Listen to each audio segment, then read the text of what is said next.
అటు తాడేపల్లిలో మాజీ సీఎం జగన్ మీడియాతో మాట్లాడుతున్నారు. లైవ్ ద్వారా చూద్దాం. చేస్తే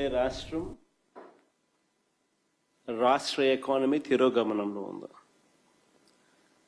ప్రజలకు అందుబాటులో ఉండాల్సిన ఏ ప్రభుత్వమైనా ప్రజలకు తన కనీస ధర్మంగా అందుబాటులో ఉంచాల్సిన విద్య, వైద్యం, వ్యవసాయం ఈరోజు ప్రైవేట్ వ్యక్తుల దోపిడీకి ఈరోజు మన కళ్ళ ఎదుటే గురవుతా ఉన్నాయి. ఇవన్నీ ఒక రాష్ట్ర ప్రభుత్వం కనీస బాధ్యతలు ఇవన్నీ. కానీ అన్ఫార్చునేట్గా కనీస బాధ్యతలు కూడా ఈరోజు రాష్ట్ర ప్రభుత్వంలో కనపడని పరిస్థితులు. అందుకని అడుగుతా ఉన్నా, అసలు ఈ రాష్ట్రంలో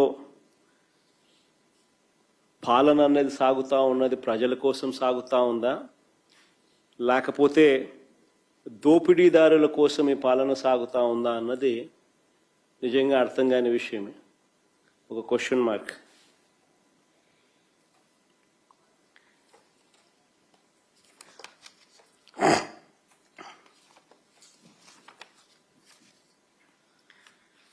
మొదటి టాపిక్ లేఖకు వెళ్తే, రైతులకు అందాల్సిన ఎరువులు బ్లాక్ మార్కెట్ చేస్తూ ఈరోజు స్కాములు కనిపిస్తూ ఉన్నాయి.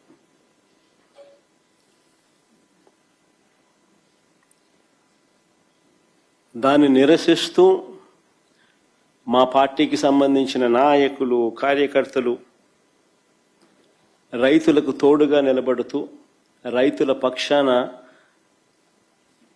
రైతులతో కలిసి ఆర్డీఓలకు నిన్న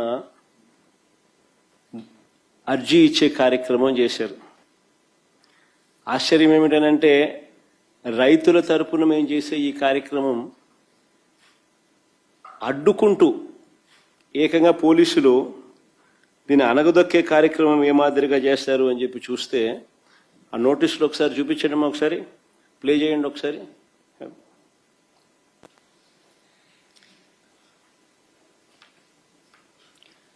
ఆ నోటీసులు ఒకసారి చూస్తే, రైతు నాయకులు, మా నాయకులు, కార్యకర్తలు ఇళ్లకు అర్ధరాత్రి పోలీసులను పంపి ఇంట్లో బెదిరించి ర్యాలీలకు వస్తే కేసులు పెడతామని చెప్పి ఏకంగా బెదరగొడుతూ నోటీసులు ఇచ్చారు. కాకాని గోవర్ధన్ సంబంధించిన కాకాని గోవర్ధన్కి ఇచ్చిన నోటీస్ అది. ఇంకా ముందు అమ్మ, ఇది కురసాల కన్నబాబు అన్నకి ఇచ్చిన నోటీస్ అది. ఈ పక్క లేళ్ళ అప్పిరెడ్డికి ఇచ్చిన నోటీసు, అంబటి రాంబాబుకి ఇచ్చిన నోటీసు, ఇంకా ఆ పక్క అనంత వెంకటరామరెడ్డికి ఇచ్చిన నోటీసులు. రైతుల తరపున రైతులకు తోడుగా వైఎస్ఆర్ కాంగ్రెస్ పార్టీ నాయకులు పార్టిసిపేట్ చేస్తే ఇచ్చిన నోటీసులు నేను మీకు చూపిస్తా ఉన్నా. ఏం తప్పు అని అడుగుతా ఉన్నా. అంటే రైతులు ఏమైనా పర్వాలా, ఏమి నాశనం అయిపోతా ఉన్నా కూడా ఎవరు నోరు విప్పకూడదా? ఎరువులు అందని పరిస్థితి కనిపిస్తా ఉన్నా కానీ, ఎరువులు దొరక్క రైతులు అగసాట్లు పడతా ఉన్న పరిస్థితులు కనపడతా ఉన్నా కానీ, ఏ పంటకు గిట్టుబాటు ధరలు రాని పరిస్థితి కనపడతా ఉన్నా కానీ వాళ్ళ తరపున మాట్లాడకూడదా? ప్రజాస్వామ్యం అనేది ఏ రకంగా ఖూనీ కాబడతా ఉందన్న దానికి ఇవన్నీ నిదర్శనాలు. అసలు రైతులు రోడ్డు ఎక్కాల్సిన పరిస్థితి ఎందుకు వచ్చింది? మీరు గన ఎరువులను అందించాల్సిన ఎరువులను అందించి ఉండింటే అసలు ఈ పరిస్థితే ఉండేది కాదు కదా. ఏ రైతు రోడ్డు ఎక్కే పరిస్థితే ఉండేది కాదు కదా.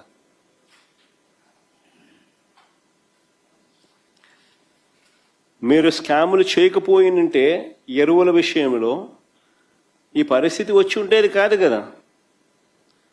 ఎరువుల కోసం 2 నెలలుగా రైతులు పడుతూ ఉన్న అగచాట్లు 2 నెలలుగా జరుగుతూ ఉంది. It's not something over night జరిగింది కాదు. 2 నెలలుగా ఇది కనిపిస్తూ ఉంది. 2 నెలలుగా రైతులు పడుతా ఉన్న అగచాట్లు దీనికి సాక్ష్యం కాదా అని అడుగుతా ఉన్నా. అసలు ఇంత అధ్వానంగా ప్రభుత్వాన్ని నడుపుతా ఉన్నారు. ఎరువుల కోసం అసలు రైతులు ఎలాంటి అగచాట్లు పడతా ఉన్నారు అనేది ఒకసారి ఫోటోలు ఒకసారి చూపించమ్మా. ఒకసారి క్యూలు చూడండి ఒకసారి. రైతులకు ఎరువులు దక్కక కృష్ణా జిల్లా ఘంటసాల మండలం లంకపల్లి పిఎస్సి వద్ద కానీ నువ్వమ్మ పార్వతీపురం మన్యంలో విజయనగరం ఎస్కోటలో ఎరువుల కోసం బారులు తీరిన రైతులు, రాజంలో ఎరువుల కోసం రైతులు కొట్లాట, అనకాపల్లి తుమ్మపాలలో రాత్రి సమయంలో ఎరువుల కోసం పాటలు, రాత్రి సమయంలో తూర్పుగోదావరి జిల్లా తాళ్లపూడి మండలంలో పరిస్థితి అది, ఏలూరులో పరిస్థితి అది,